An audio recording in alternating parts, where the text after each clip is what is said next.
الحمد لله وحده والصلاة والسلام على من لا نبي بعده. أعوذ بالله من الشيطان الرجيم. بسم الله الرحمن الرحيم. ثم أورثنا الكتاب الذين اصطفينا من عبادنا فمنهم ظالم لنفسه ومنهم مقتصد ومنهم سابق بالخيرات بإذن الله. ذلك هو الفضل الكبير. صدق الله مولانا العظيم وصدق رسوله النبي الكريم،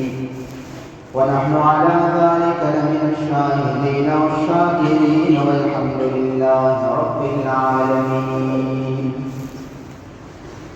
اللہ تبارک و تعالیٰ کے نزدیک تمام کم و بیش 1.25 لاکھ پیغمبروں نے جس طرح میرے اور آپ کے آقا تاجدار مدینہ جناب محمد رسول اللہ صلی اللہ علیہ وسلم سب سے زیادہ لاڈلے اور محبوب اور پیارے نبی ہیں. بالکل اسی طرح دنیا میں جتنی بھی امتیں آئی،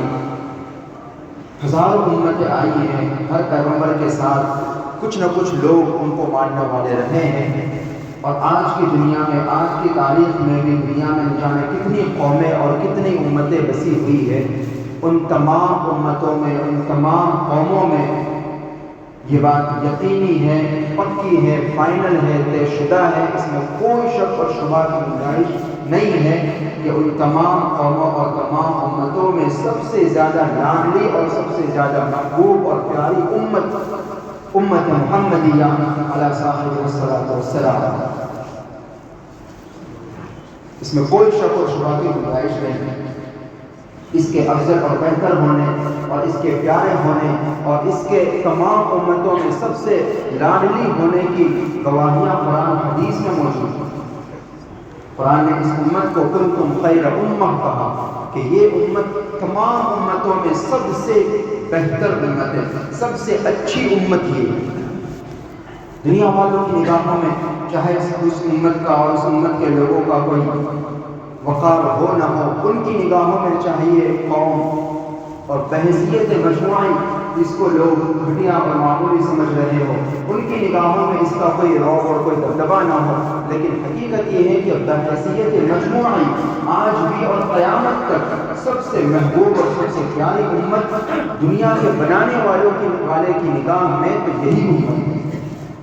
دوسری قومیں اور دوسری امتیں ظاہری اعتبار سے، دنیاوی لحاظ سے کتنی ہی ترقی کر جائے اور لوگوں کی نگاہوں میں اس کا مقام اور مرتبہ کتنا ہی بڑھ جائے، لیکن حقیقت یہ ہے کہ دنیا بنانے والے کی نگاہ میں سب سے زیادہ پیاری امت یہی ہے. اگرچہ آزمائش آتی ہے، ابتلاءات میں مبتلا کیے جاتے ہیں، پریشانیاں آتی ہیں، حالات آتے ہیں، لیکن ظاہر ہے اس کا مطلب یہ نہیں ہے کہ اس امت سے نفرت ہے یا یہ ناراضگی کا اظہار ہے. جیسے لوہے کو بہت زیادہ پیٹا جاتا ہے، تھوڑے اس پر مارے جاتے ہیں، اس کا مطلب یہ نہیں ہوتا کہ لوہار کو اس سے دشمنی ہوتی ہے، بلکہ مقصد یہ ہوتا ہے کہ اس کو کوئی اچھا سا سیف دیا جا سکے تاکہ کوئی خوبصورت چیز بنائی جا سکے، کوئی قیمتی ہتھیار بنایا جا سکے. سونے کو گرم گرم روٹی میں پگھالا جاتا ہے، بہت گرمی سے اسے گزارا جاتا ہے، اور اس کا مطلب یہ نہیں ہوتا کہ اس سے نفرت کا اظہار کیا جا رہا ہے، بلکہ مقصد یہ ہوتا ہے تاکہ اس کو پگھال کر کوئی اچھا سا خوبصورت اور قیمتی زیور بنایا جا سکے جو کسی دلہن کے گلے کا ہار بن سکے، کسی دلہن کی زینت بن سکے. ہیرے کو بہت زیادہ تراشا جاتا ہے، بہت زیادہ اسے گھسا جاتا ہے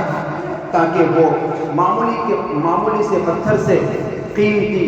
خوبصورت ہیرا بن سکے اور ہزاروں لاکھوں کروڑوں میں اس کے دام آ جائے.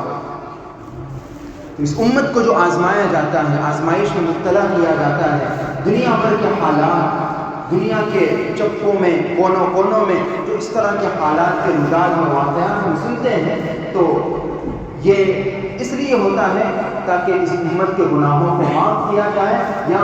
اس کے درجات کو بڑھایا جائے، اس کو چمکایا جائے. ان سب کے باوجود بھی یہ قرآن کا فیصلہ ہے، یہ حقیقت ہے کہ سب سے محبوب اور پیاری امت یہی امت ہے، امت محمد۔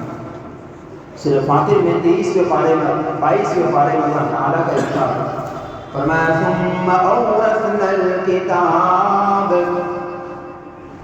پھر ہم نے کتاب کا وارث بنا دیا قرآن کریم کے بارے میں، کہ اس قرآن کا وارث بنا مطلب دے دیا ان کو وراثت میں، جیسے وراثت میں کوئی چیز ملتی ہے ویسے یہ قرآن مقدس ہمیں گویا کہ وراثت کے طور پر ملا دیا گیا ہے۔ کس کو دیا؟ ظاہر ہے یہ قرآن امت محمدیہ کو دیا گیا ہے، امت محمدیہ کو دیا گیا ہے یہ قرآن۔ اس کے بارے میں فرمایا الذین اصطفینا من عبادنا، اللہ پاک فرماتے ہیں کہ ہم نے یہ کتاب اس کو دی ہے ہمارے بندوں میں سے جس کو ہم نے چن لیا۔ الذین اصطفینا من عبادنا، یہ اس امت کی بہت عظیم فضیلت کے دلیل ہے۔ الذین اصطفینا من عبادنا، کہ ہم نے قرآن مقدس ان لوگوں کو دیا ہے، ان بندوں کو دیا ہے جن کو ہم نے چن لیا ہے، سلیکٹڈ لوگ۔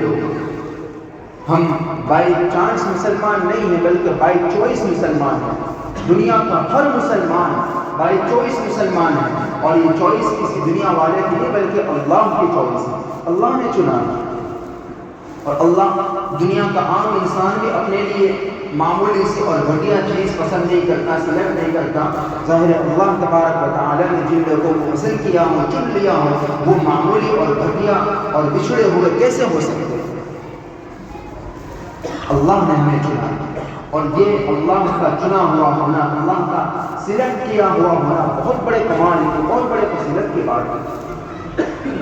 اللہ نے اپنے فرشتوں کے بارے میں، اپنے پیغمبر کے بارے میں اور صحابہ کرام کے بارے میں یہ جملے ارشاد فرمائے اللہ یصطفی من الملائکۃ رسلا ومن الناس، اور ان اللہ اصطفى آدم ونوحا وآل ابراہیم وآل عمران علی العالمین، اور صحابہ کے بارے میں فرمایا الحمدللہ وسلام علی عبادہ الذین اصطفى۔ اللہ نے حضرت آدم و نوح، ابراہیم، آل عمران ان کے بارے میں فرمایا، پیغمبروں کے بارے میں فرمایا، تمام پیغمبروں کے بارے میں فرمایا، اور ایک تفسیر کے مطابق تمام صحابہ کرام کے بارے میں یہ فرمایا کہ اللہ نے ان کو چن لیا ہے، ان کو پسند فرما لیا ہے۔ تو جو بات اللہ نے فرشتوں کے بارے میں، پیغمبروں کے بارے میں، صحابہ کے بارے میں فرمائی ہے، وہی بات اللہ نے میرے اور آپ کے بارے میں قیامت تک کی امت محمدیہ کے بارے میں فرمائی ہے۔ سارے کوئی معمولی بات نہیں، اللہ کے چنے ہوئے، اللہ کے پسندیدہ لوگ۔ پھر آگے قرآن کریم نے اس امت کے 3 طبقات کا ذکر فرمایا، فَمِنْهُمْ ظَالِمٌ لِنَفْسِهِ، ان میں کچھ لوگ ایسے ہیں جو اپنے آپ پر ظلم کرنے والے ہیں، جو اپنے آپ پر ظلم، ظالم لنفسه، اپنے نفس پر ظلم کرنے والے ہیں۔ اپنے نفس پر ظلم کا مطلب گناہ کرنا، گناہ کرنا یہ اپنے آپ پر ظلم کرنا ہے۔ لوگ تو یہ سمجھتے ہیں کہ کسی کو مارنا، کسی کا مال ہڑپ کر لینا، کسی کی زمین دبا لینا یہ ظلم ہے، بے شک یہ بھی ظلم ہے، لیکن قرآن نے بہت سی جگہوں پر یہ حقیقت بیان کی ہے کہ اپنے گناہ کرنا، اللہ کی نافرمانی کرنا، اللہ کے رسول کے حکموں سے منہ موڑنا، یہ حقیقت میں اپنے آپ پر ظلم کرنا ہے۔ آدمی خود اپنے آپ پر دن میں 10 مرتبہ ظلم کرتا ہے، اسے معلوم بھی نہیں ہوتا۔ ان اللہ لا یظلم الناس شیئا ولکن الناس انفسهم یظلمون، اللہ تو ذرہ برابر ظلم نہیں کرتے، لیکن لوگ ہیں کہ خود اپنے آپ پر ظلم کیا کرتے ہیں۔ تو اپنے آپ پر ظلم یہی ہے، گناہ کرنا، گناہ میں مبتلا ہو جانا، یہ اپنے آپ پر ظلم کرنا ہے۔ فرمایا پہلا طبقہ فمنہم ظالم لنفسہ، جو نیکی بھی کرتے ہیں لیکن گناہ بھی کیا کرتے ہیں، واجب اور فرائض پر عمل بھی کرتے ہیں اور ناجائز اور حرام چیزوں کا ارتکاب بھی ان سے ہو جاتا ہے۔ یہ پہلا طبقہ۔ دوسرا طبقہ ومنہم مقتصد، جو درمیانی طبقہ ہے، مڈل کلاس کے لوگ ہیں، دینی اعتبار سے، نیکی اور بدی کے اعتبار سے مڈل کلاس کے لوگ ہیں، گناہ بھی ہو جاتے ہیں، زیادہ تر ان سے نیکیاں ہوتی ہیں، فرائض اور واجبات پر عمل کرتے ہیں، مستحبات اور جو سنن کے درجے کی چیزیں ان پر بھی عمل کرتے ہیں، اور کبھی کبھار کچھ مکروہ چیزیں ہیں اور کچھ غیر اولا چیزیں ان کا ارتکاب سے ہو جاتا ہے، اور جو سنت ہے مستحبات کبھی کبھی یہ چھوڑ ہوئی درمیانی طبقے کے لوگ ہیں، اور سب سے فرسٹ کلاس کے لوگ ہیں سابق بالخیرات، جو خیرات میں، نیکیوں میں، دینی کاموں میں سبقت کرنے والے ہیں، ایک دوسرے سے آگے بڑھنے والے ہیں۔ یہ اصل کمپٹیشن کی چیز ہے۔ آج لوگ دنیاوی اعتبار سے، دنیاوی کاروبار میں، مال میں، مکانات میں، حسن و جمال میں اور دنیا کی چیزوں میں کمپٹیشن میں لگے ہوئے ہیں۔ حلال طریقے سے اگر ہو تو اس سے بھی منع نہیں کیا شریعت، لیکن اصل کمپٹیشن کی چیز یہ ہے، وَفِي ذَلِكَ فَلْيَتَنَافَسِ الْمُتَنَافِسُونَ، یہ چیز ہے جس میں کمپٹیشن کرنی چاہیے۔ کمپٹیشن کرنے والوں کو اس میں ایک دوسرے سے آگے بڑھنے کی کوشش کرنا چاہیے، نمازوں میں، روزوں میں، تلاوت میں، اذکار میں، دعاؤں میں اور دینی کاموں میں ایک دوسرے سے آگے بڑھنے کی کوشش کریں۔ سابقون بالخیرات، خیرات میں، نیکیوں میں، بھلائی کے کاموں میں ایک دوسرے سے آگے بڑھتے ہیں۔ اور سورہ واقعہ میں فرمایا ان کی تعریف میں والسابقون السابقون اولئک المقربون، کہ جو سبقت کرنے والے وہ تو کیا ہی بہتر لوگ ہیں، وہ تو اللہ کے مقرب لوگ ہیں۔ یہ تین طبقات کا یہاں ذکر فرمایا، اور یہ تفسیر امام ابن کثیر رحمۃ اللہ علیہ کے قول کے مطابق ہے۔ روح المعانی کے حوالے سے لکھا ہے کہ اس کی تفسیر میں جو تین طبقات کا ذکر فرمایا، تو یہ تین طبقات کی تفسیر کیا ہے، اس سے کون مراد ہے؟ روح المعانی کے حوالے سے لکھا ہے کہ علماء نے اس کے 43 اقوال نقل فرمائے، 43۔ خلاصہ سب کا یہ ہے کہ تین طبقات میں لوگ بڑے ہوئے ہیں اس امت کی تقسیم، اور احادیث مبارکہ میں میرے اور آپ کے آقا جناب محمد رسول اللہ صلی اللہ علیہ وسلم نے فرمایا، یہ بھی امت کی فضیلت کے بارے میں شعب الایمان کی روایت اور دیگر روایتوں میں فرمایا کہ کلہم فی الجنہ، یہ تینوں طبقات کے بارے میں یہ فرما دیا گیا کہ وہ سب کے سب انشاءاللہ جنت میں جائیں گے، اپنے اپنے مراتب اور درجات کے فرق کے ساتھ اور کچھ تقدیم و تاخیر کے ساتھ، لیکن جائیں گے سب کے سب جنت۔ یہ اس امت کی فضیلت ہے۔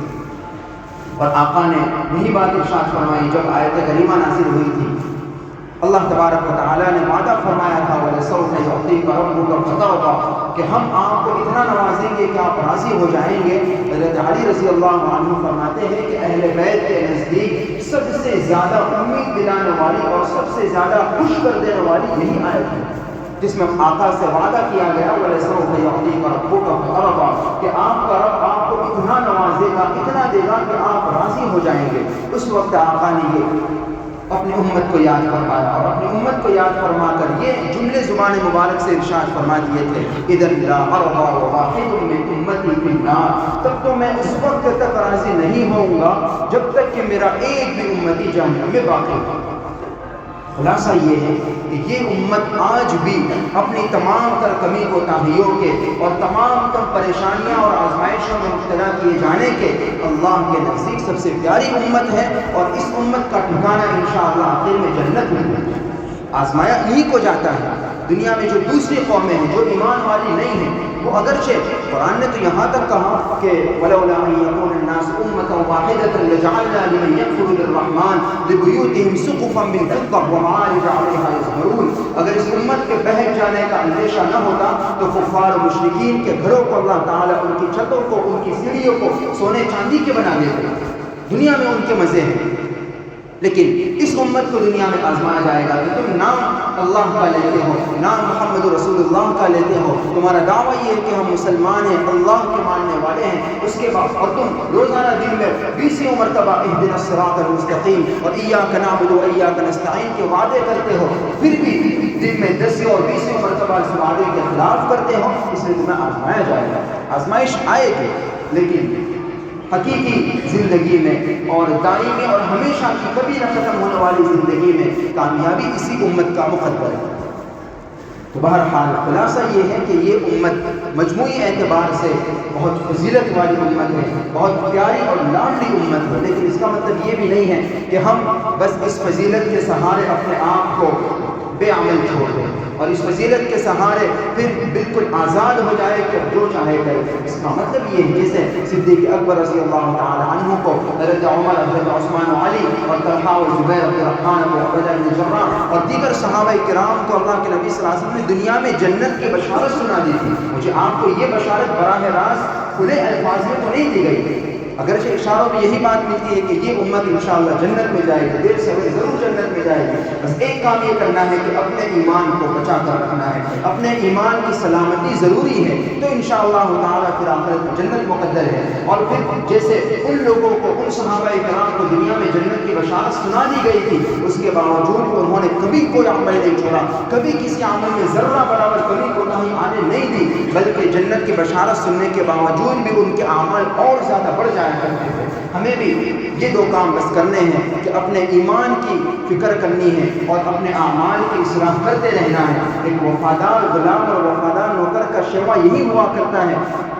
کہ اگر اس کا مالک، اس کا شیخ اور اس کا آقا اور اس کا باس اس کے ساتھ بہت زیادہ وفاداری کا سلوک کرے، اس کے ساتھ بہت زیادہ لطف و مہربانی کا معاملہ کرے، تو اس کا فرض یہ بنتا ہے کہ وہ اس سے زیادہ بڑھ کر اس کی تابعداری کرے۔ یہ وفاداری کا ثبوت ہوا کرتا ہے۔ دنیا میں ایک کتے کو اگر روٹی ڈال دی جائے تو وہ کاٹتا نہیں ہے۔ ہمیں یہ سوچنا چاہیے کہ جب ہم اللہ کے محبوب ہیں، ہم اللہ کے محبوب کے محبوب ہیں، ہم پر اللہ کی اتنی فضیلتیں ہیں، اتنی عنایتیں ہیں، اس نے ہمیں چنا ہوا ہے، اس نے ہمیں خود پسند کیا ہے اور ہمارے لیے جنت اس نے تیار کر کے رکھی ہے، تو پھر ہمیں اور زیادہ اس کی وفاداری کا ثبوت پیش کرنا چاہیے، اور زیادہ اس کی اطاعت میں لگنا چاہیے، اس کے نافرمانی سے بہت زیادہ ڈرنا چاہیے۔ اللہ تعالی ہمیں ہمارے ایمان کو، ہماری نسلوں کی ایمان کی حفاظت فرمائے،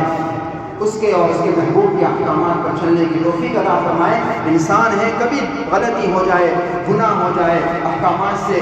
اگر ہم لائن سے ہٹ جائے تو گھبرانے کی ضرورت نہیں۔ اللہ سے روزانہ